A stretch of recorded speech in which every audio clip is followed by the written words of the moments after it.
Bonjour, bonjour, comment ça va? Bonjour Nathalie, je vais Bonjour bien, Laurie. toi aussi? Oui, très bien, merci. Bonjour à tous. Merci d'être parmi nous pour cette demi-heure de live ensemble. Donc, nous allons nous commencer par nous présenter, puis Laurie nous transmettra tout son savoir. Et puis, en fait, moi, je vais prendre mon rôle d'organisatrice pour aujourd'hui. Et si vous avez des questions, eh bien, nous y répondrons en fin de ce webinaire. Voilà, je vais te laisser commencer ta présentation, Laurie, et puis j'enquillerai après derrière Oui, pour, euh, pour la suite. pour me présenter tout simplement. Oui, donc moi je suis Laurie Rousseau, je suis conseillère en aromathérapie et herboristerie. Et en fait, je vous initie à intégrer au quotidien les plantes sauvages comestibles et médicinales. Et donc aujourd'hui, c'est un atelier particulier sur l'alimentation énergisante. Ok, eh bien écoutez, moi je m'appelle donc Nathalie Meunier, j'accompagne les chefs d'entreprise, les dirigeants et les managers qui se sentent seuls ou isolés face à leurs responsabilités, face aussi à des prises de décision qui sont à fort enjeu et puis aussi dans des situations complexes, stressantes ou conflictuelles.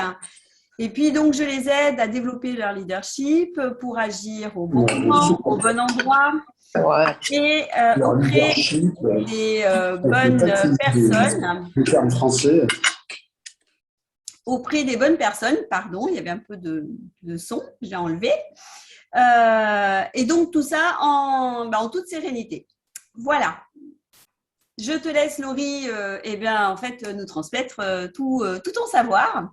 Oui. Donc, concernant l'alimentation énergisante, je vais décliner ça autour des 3 repas, le matin, le midi et le soir. Pour le matin, le mieux, c'est un repas énergisant. Donc, l'essentiel est d'apporter des fruits de saison, et puis ceux qu'on aime le plus. Les fruits vont nous apporter toute l'énergie que nous avons besoin, puisqu'en fait, les fruits sont le carburant de notre organisme. Laurie, quelle sorte de fruits tu peux nous conseiller en cette saison et puis comment on peut les manger? Oui, donc on peut manger des bananes, c'est vraiment top. Les bananes, ça tient au ventre, ça apporte toute l'énergie que l'on souhaite. Après, on peut également aussi apporter des fruits de saison comme les poires, hein, les pommes, les kiwis. Et comment les manger? Ben, c'est très simple, soit on les mange à la croque, soit sinon on peut également faire des smoothies ou des purées de fruits. Et dans ce cas-là, donc soit si c'est simplement des bananes, on peut faire une purée écrasée à la fourchette, soit sinon on peut tout mettre dans le blender et donc se faire un smoothie. D'accord. Et si moi je me lève à 6 heures du matin, est-ce qu'un fruit c'est suffisamment rassasiant ou est-ce que je vais pas avoir le coup de fringale à 11 heures? Alors déjà, il ne faut pas manger qu'un seul fruit, on en mange plusieurs. On peut manger 3, 4 bananes, ou sinon 2 bananes avec un ou deux kiwis, ou pareil avec des poires. Et puis également, dans le smoothie ou la purée, on peut ajouter des graines de chia ou de la poudre d'ortie. La graine de chia, elle va apporter tout ce qui est oméga 3 et oméga 6. Donc, c'est intéressant pour le fonctionnement cérébral, mais également aussi pour tout ce qui est lutte anti-stress. Quant à la poudre d'ortie, elle va apporter un côté reminéralisant. D'accord. Et pour... Et oui, je suis Vas-y. désolée, mais graines de chia, poudre d'ortie, on n'a pas forcément trop l'habitude de manger ça. Oui. Est-ce que ça n'a pas un goût ou un peu plus fort, un peu moins fort ou enfin la texture, je sais pas. La texture, donc la graine de chia, en fait, ça fait des toutes petites graines et au contact de l'eau, ça fait un mucilage. Donc, ça gonfle, en fait. Donc, au goût, c'est neutre. Donc, ça ne va pas changer le goût des fruits. Par contre, la poudre d'ortie, déjà, on n'en met pas en grosse quantité. On n'en met qu'une cuillère à café. Mais ça apporte un petit goût d'herbe, en fait. Hein. C'est léger. Et puis, sinon, pour répondre à ton autre question, si tu as une petite fringale au cours de la matinée, Et ben là, on va pas se jeter sur pain au chocolat. Le mieux, c'est de prendre des dattes ou des oléagineux, puisqu'en fait, les dattes et les oléagineux sont hyper riches en magnésium et donc ça va aussi nous apporter beaucoup de nutriments et donc lutter contre le stress. Et les oléagineux, pardon, tu peux nous donner quelques exemples? Alors, oléagineux, on a les graines de cajou, les noix de cajou, pardon, les noix, qu'est-ce qu'on a encore? On a les amandes. Puis après, là, c'est à vous de choisir en fonction de vos goûts, hein. D'accord, ok. Merci. Donc, ça, c'était pour la partie matin. Maintenant, le midi, qu'est-ce qu'on mange? Eh ben, le midi, apporter des légumes et ajouter à ces légumes des aromatiques. Donc, les légumes, le mieux, c'est de les manger le moins cuit possible. Et les aromatiques, pareil. Donc, aromatiques, on peut aller sur du thym, qui est anti-infectieux et antiviral. Donc, c'est parfait pour la saison qui arrive. Vous avez aussi le persil. Profitons-en avant qu'il soit plus là, frais du moins. Donc, lui est hyper riche en vitamine C. Et aussi, on peut encore utiliser le basilic qui, lui, apportera du magnésium et aura une action sur la digestion.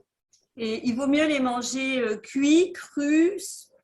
Alors, le mieux, c'est de les manger crus. Maintenant, tout le monde ne supporte pas le cru. Donc, soit on fait une poêlée de légumes et dans ce cas-là, on les décrudit. Ça veut dire quoi, décrudis? Décrudis, ça veut dire qu'on les laisse cuire et qu'ils restent tendres et encore pas très cuits, quoi. On n'est pas une cuisson douce, on va dire. D'accord. Donc ça, c'était pour la partie midi. Donc après, en fonction de vos habitudes, peut-être ajouter de la salade, des légumes verts, des épinards. Ensuite, peut-être aussi aller sur des quiches ou des poêlées de légumes. Si vous n'avez pas l'habitude d'en manger, ce sera un bon tremplin pour commencer. Ça, c'était pour la partie du midi. Et je suis en train de penser, midi, légumes, mais on peut faire aussi sous forme de salade. Tu parlais de quiche, on peut l'associer, la quiche, on peut l'associer avec… est-ce qu'on fait quoi? Entrée, plat, dessert On peut faire carrément une assiette avec une part de tarte ou de quiche et puis se préparer avec cette part de tarte ou quiche une petite salade verte, épinards, on peut ajouter des noisettes, on peut ajouter plein de choses en fait dans une salade. Faire une petite salade composée qui apporte beaucoup de bonnes choses et qui soit complémentaire avec la part de quiche. Ouais. Et en termes de sauce, il vaut mieux prendre une sauce avec quelle sorte d'huile par exemple? Alors on peut aller sur l'huile d'olive, une classique. Après, on peut ajouter aussi un petit filet de tamari et éventuellement un filet de plasma marin pour apporter le côté salé. C'est quoi le tamari? Le tamari, c'est la sauce soja. D'accord, ok. Parce que moi, j'ai l'habitude de mettre des huiles style, alors qui ont du goût assez fort. C'est cameline, lin, chanvre aussi. Oui. Ça s'associe avec tout ça? Très bien, ça fonctionne très bien. Après, c'est en fonctionnant à l'unitaire, parce que quand même, ce sont des huiles qui sont assez fortes en goût, comme le chanvre. Donc, après, c'est à tester et puis prendre ce que vous aimez le mieux. D'accord. Parce que ces huiles-là, donc le chanvre, la cameline et tout, je sais qu'il ne faut pas les faire cuire. L'huile d'olive, on peut le faire cuire, hein, c'est ça? C'est ça. Après, on peut aussi prendre de l'huile de noix ou de noisette, qui elles aussi sont déconseillées pour la cuisson. D'accord. C'est riche en oméga 3, hein, c'est ça? Oui, c'est ça. Ouais. Donc ça, c'était pour la partie midi. Et puis la détente pour le soir. Donc là, le soir, et puis avec les soirées fraîches qui s'annoncent, donc un petit potage ou un velouté. Si comment dire, les légumes de saison, ça va être tout ce qui est butternut, courge, potimarron. Donc un velouté, c'est facile à préparer, c'est un repas léger et facile à digérer. Donc alors velouté, mais le soir, le velouté, si c'est pour courir toute la nuit aux toilettes, est-ce qu'il faut le épais? Comment est-ce qu'on peut pas rajouter, je sais pas, une petite douceur ou quelque chose qui soit un peu plus consistant aussi pour passer toute la nuit? Oui, donc là, effectivement, après, chacun en fonction des goûts, hein. Il y en a qui aiment le velouté bien épais, d'autres plus liquide. Quoi qu'il en soit, on peut déjà, il faut mettre de l'ail et de l'oignon dans les veloutés. Ça permet d'avoir les bienfaits de ces légumes-là. Mais on peut aussi prendre des petites gourmandises comme des châtaignes ou de la patate douce. D'accord. Et puis Et après, oui. l'ail et l'oignon, il faut le mettre à la fin ou on le fait cuire avec pour les En verser? cuisson, on peut le mettre dès le début. Après, si on veut aller plus loin, il y a aussi la possibilité de faire des veloutés crus mais chauds. Donc ça, ce sera Ah, tu peux nous expliquer un petit peu ça, cru mais chaud? cru mais chaud. Donc en fait, cru et chaud, c'est simplement qu'on ne fait pas de cuisson. On met tous les éléments dans un mixeur ou un blender. Donc on peut faire butternut, ail, oignon, on peut mettre de la patate douce. On pourra mettre aussi un oléagineux pour apporter le côté un peu crémeux et huileux, comme des noix de cajou ou alors des graines de tournesol. Et en fait, on mixera tout avec de l'eau bouillante. Ah, d'accord. Et en fait, c'est ce qui permettra d'avoir des légumes crus, mais on aura un velouté chaud. Et il n'y a pas des légumes qu'il ne faut pas manger crus. Il me semblait que la pomme de terre, c'était Voilà. pas La pomme conseillé. de terre, il ne faut pas la manger crue. D'accord. Donc ça, on ne peut pas faire du cru chaud. Avec. Non, non. Pomme de terre, c'est un des aliments qui ne se mange pas en crudivorisme, on va dire. D'accord. Et par contre, la patate douce aussi. C'est La possible. patate douce, oui, c'est pas du tout les mêmes familles de plantes. Et la patate douce se mange crue. D'accord. Donc, avec votre petit velouté, vous pouvez aussi vous concocter en fin de repas une petite infusion. Pour aussi le côté un peu de douceur et réconfortant pour ces soirées fraîches. Et donc là, on peut aller sur de la verveine pour le côté calmant, y compris la mélisse aussi, un côté calmant. Ou alors, on bascule sur du thym pour ce qui est du côté plus antiviral et anti-infectieux. Et puis, on n'oubliera pas d'ajouter, si on le souhaite, une petite pointe de miel, une cuillère de miel pour le côté doux, qui travaillera aussi sur la gorge, et puis qui apportera tous les bienfaits du miel dans l'infusion. D'accord. Et si les gens ils sont un petit peu comme moi et qui aiment bien finir un repas par une petite douceur croquante ou enfin à mâcher, quoi, pas forcément qu'à boire, qu'est-ce que tu peux nous conseiller pour le soir?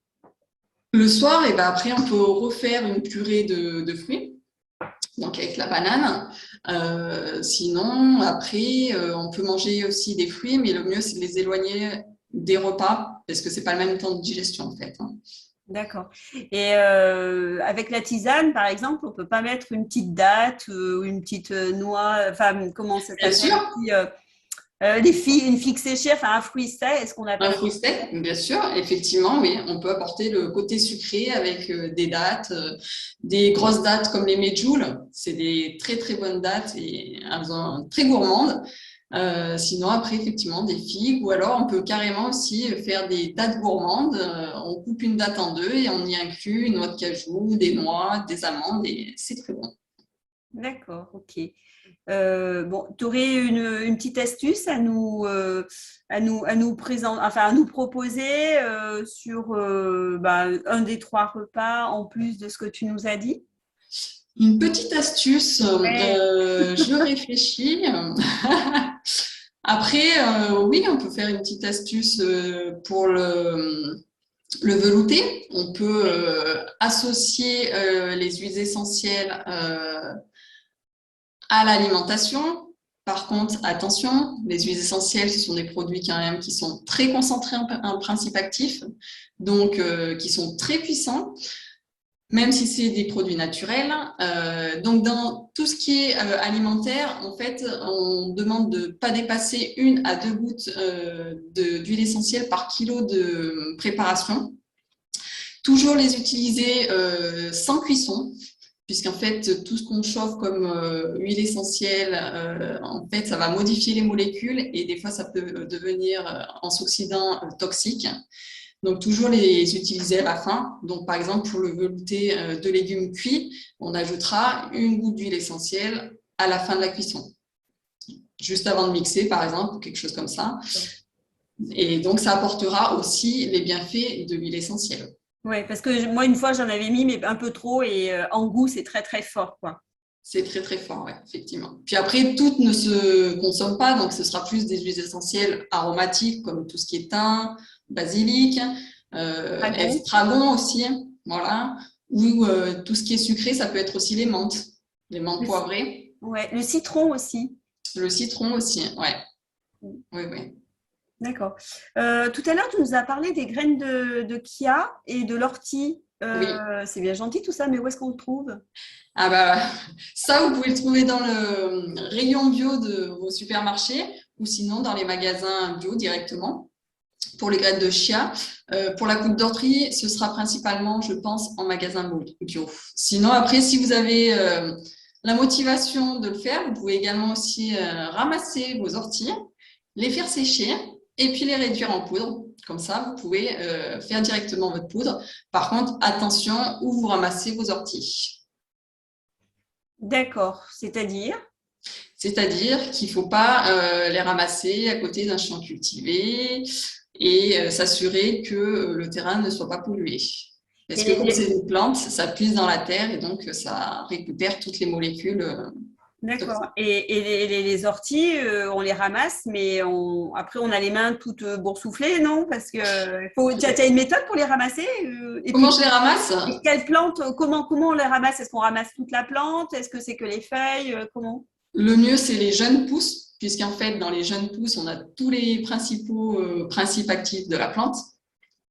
Pour les orties, effectivement, c'est délicat à ramasser puisque ça pique, c'est urticant. Donc, en fait, le mieux, je vous conseille de porter des gants en cuir et prendre des ciseaux. Et puis, voilà, vous êtes paré pour faire votre cueillette d'ortie. Peut-être un jour, moi, j'arriverai à ramasser à main nue, mais pour le moment, l'ortie, je ne peux pas. D'accord, ok. Et quand tu dis les jeunes pousses, c'est le dessus, c'est les têtes ou c'est C'est les dessous? têtes, ouais. Les têtes, hein. C'est les têtes quand les feuilles sont bien vertes. Donc ça aussi, l'ortie, on peut l'utiliser, par exemple, pour mettre dans le potage le soir. On peut aussi ajouter des orties fraîches directement. Et après, pour le côté séchage, donc là, il y a toute une procédure, mais ça, c'est plus des formations herboristeries qui apprennent à comment faire sécher les plantes pour pas qu'elles s'oxydent, en fait. D'accord, ok. Et en parlant de plantes, tout à l'heure, tu nous as également parlé d'aromathérapie, enfin des plantes Oui. aromatiques, pardon. L'hiver, on n'en trouve pas forcément beaucoup. Comment on peut faire? Où est-ce qu'on peut les faire, enfin les trouver? Sous quelle forme c'est les mieux, enfin les plus adaptés pour les cuisiner? Ouais. Donc, tout ce qui est basilic, ça se sèche très mal. Donc, il n'y aura pas forcément des aromates basilic que vous pourrez trouver, hormis dans les grandes surfaces, mais ce n'est pas forcément le meilleur choix. Sinon, vous avez les thym, les sarriette qui sèchent très bien. Si vous en avez dans le jardin, faites un stock pour l'hiver. Sinon, vous avez des producteurs locaux qui peuvent effectivement vous proposer soit des branches directement sèches ou carrément composer des herbes prêtes comme les herbes de Provence en fait. Hein. Et moi, je travaille notamment avec Stéphanie Tanchon qui a une entreprise aux collines aromatiques sur Saint-Michel-sur-Savasse et donc elle propose tout un tas d'aromatiques. Oui, puis c'est elle qui me fournit en huile essentielle d'estragon quand je fais mes crises d'allergie. C'est ça. Voilà, puisque l'estragon, l'huile essentielle d'estragon, entre parenthèses, c'est un anti-inflammatoire. Donc, c'est très bon dans les sauces aussi, dans les sauces de salade, une goutte. Et en même temps, c'est aussi thérapeutique. Tout à fait. Là, c'est de l'alimentaire thérapeutique, mais c'est le cas avec toutes les plantes médicinales et sauvages comestibles, en fait. Hein. C'est qu'on mange des plantes qui nous apportent des informations au corps. Et en fait, ça va permettre au corps, justement, de travailler sur tel ou tel point. Donc, notamment l'estragon, qui, lui, est anti-inflammatoire et antihistaminique. Ça va travailler sur le terrain des allergies. Oui, c'est ça. Très bien. L'heure tourne. Est-ce que tu as encore d'autres… J'ai plus de questions qui me sont venues. Est-ce que tu as d'autres choses à rajouter? D'autres choses à rajouter, peut-être pas. Pour moi, c'est tout bon. Hein. Alors, comment on peut te joindre si on veut plus d'informations? Oui, alors donc moi, je suis joignable par téléphone et par mail. Le mieux, c'est que l'on vous notera les coordonnées en dessous de la vidéo ou par chat. Tu peux donner ton numéro de téléphone quand même? Oui, donc mon numéro de téléphone, c'est 06 42 56 60 80. Donc ça, c'est si vous avez besoin de me contacter donc, pour une consultation en cabinet ou à distance ou organiser un atelier puisque je fais différents ateliers sur les plantes sauvages comestibles et médicinales. J'organise aussi des journées botaniques à la découverte des plantes sauvages comestibles et médicinales. Et puis, je suis également auteure de plusieurs livres, dont un livre de recettes qui s'appelle Garde Smoothie, qui est d'ailleurs très dans le thème du jour, mais avec une petite pointe de plantes sauvages comestibles et de fleurs. D'accord. Okay. Et toi, Nathalie, comment on peut te joindre ? Eh bien, moi, on peut me joindre via la page de mon site, page contact de mon site, www.nathalie-meunier.fr. Et puis également par téléphone au 06 07 34 66 84. Et puis pour quelle raison me joindre? Eh bien, en fait, c'est si vous voulez un accompagnement dans des situations stressantes, un accompagnement coaching et mentor.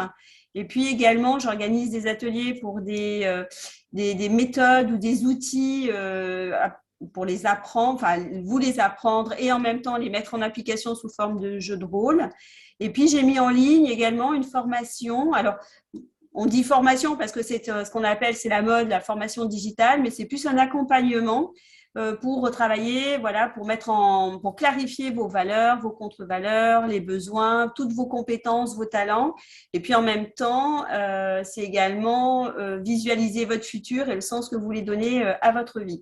Donc ça, c'est en ligne. Là aussi, vous les avez. Enfin, de toute façon, je mettrai toutes les coordonnées, tous les liens en dessous de la vidéo qui sera diffusée et qu'on vous retransmettra les liens également par mail. Et puis, en parallèle à tout ça, je fais des publications sur LinkedIn, ma page Facebook et également sur mon blog.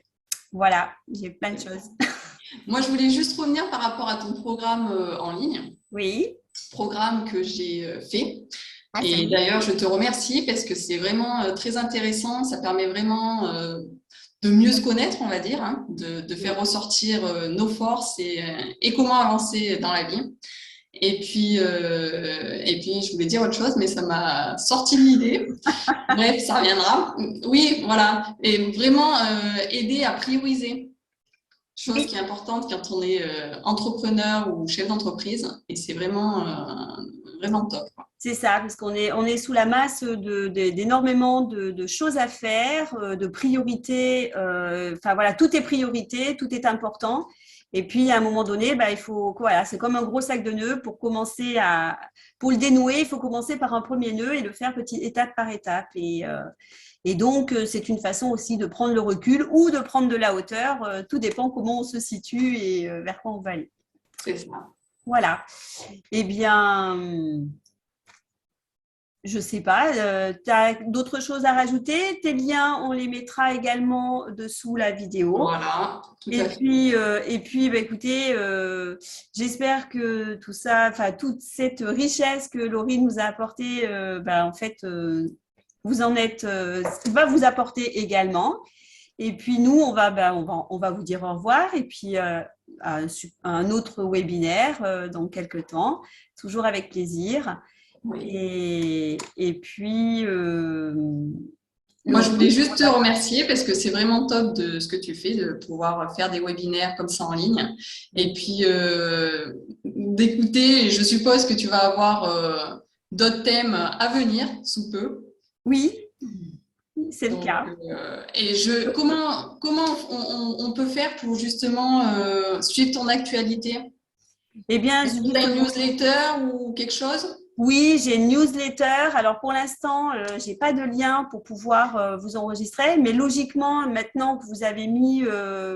à chaque fois qu'il y a quelqu'un qui s'inscrit pour un webinaire ou qui va télécharger mon guide gratuit sur mon site internet, eh bien, en fait, vous allez marquer vos adresses mail et la newsletter, je l'envoie une fois par mois. Je ne pollue pas. Moi, pour la première, enfin, pour être la première à ne pas vouloir être polluée par différents mails toutes les 5 minutes, j'ai fait le choix d'envoyer une newsletter, mais une fois par mois, où dedans, il y a toute mon actualité et puis en même temps, il y a un outil par mois.